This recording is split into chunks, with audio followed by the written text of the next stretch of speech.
Nating ilagay yung top cover nya. Ano ba yun?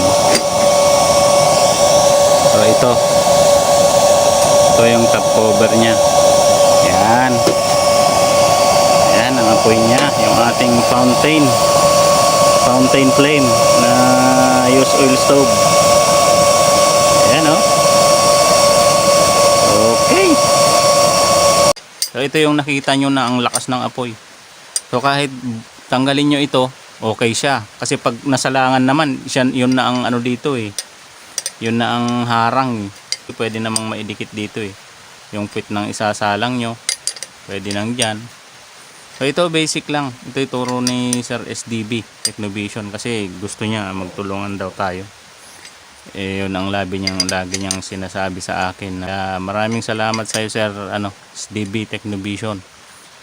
Lagi mong pag suporta sa amin at pagbibigay ng mga may safety feature na basic lang na gawin ng mga kalan, ng mga burner. So ito ang kabakal sa mga hindi pa nakapindot dyan, baka naman gusto nyong pindutin yan. Bisitahin nyo mga kabakal yung YouTube channel ni Sir SDB. May mga siya doon, post siya na gawa niya na mga may automated supply ng oil, yung splash resistant niya na design.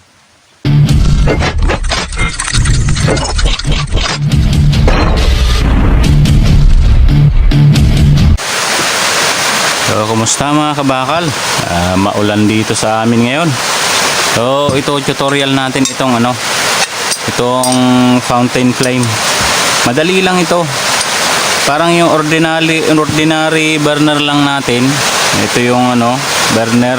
So kasi yung sinabi sa akin ni Sir Sir SDB Technovision na ito yung burner, ito yung nozzle.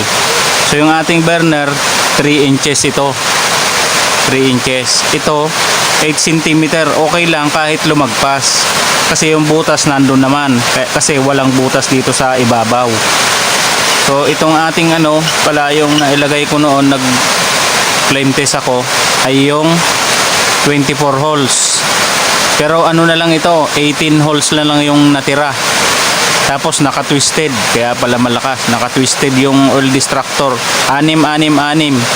Oil distractor tatlo. Oil distractor tatlo. Tatlong diretso. 1.5 ito, 1.5 din to. So ito yung 24 holes na design.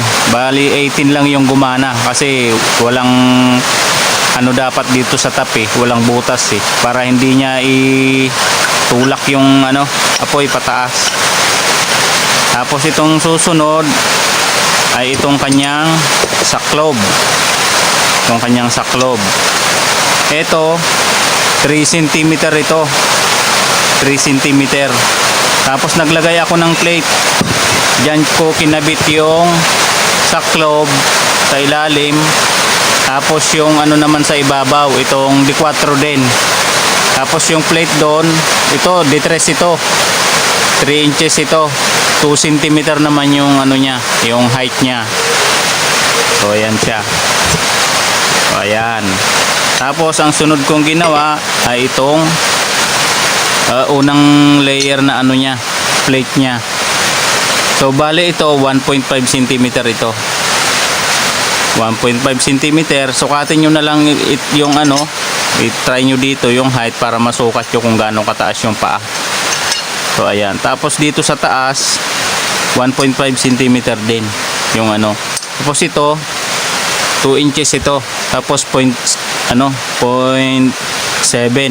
cm, 7 mm ito. Itong pinaka-ring niya na dito. Tapos dito sa top, lagyan nyo lang ng ako sa akin kasi tinapat ko na doon sa mga poste niya. Tapos ito naman yung top na plate. So ito yung ating fountain flame na use oil stove. So ayan siya. Madali lang ito gawin. Parang yung regular lang na burner natin, yung may nozzle, sinakloban lang. Tapos nilagyan ng plate, lagyan ng D4 ulit, tapos kabit yung saklob, tapos lagyan ng reducer na 3 inches, tapos sa plate ibutas sa gitna, tapos itong unang layer na plate may paa, then ito may rin dyan, paa, tapos itong top nya. So, ganyan lang mga kabakal. So papatak lang na 6 inches mahigit. So okay mga kabakal, ganun lang kasimple. Yung kaha kayo na ang bahalang mag-design, kasi madali lang naman nang gawin ang kaha ito lang naman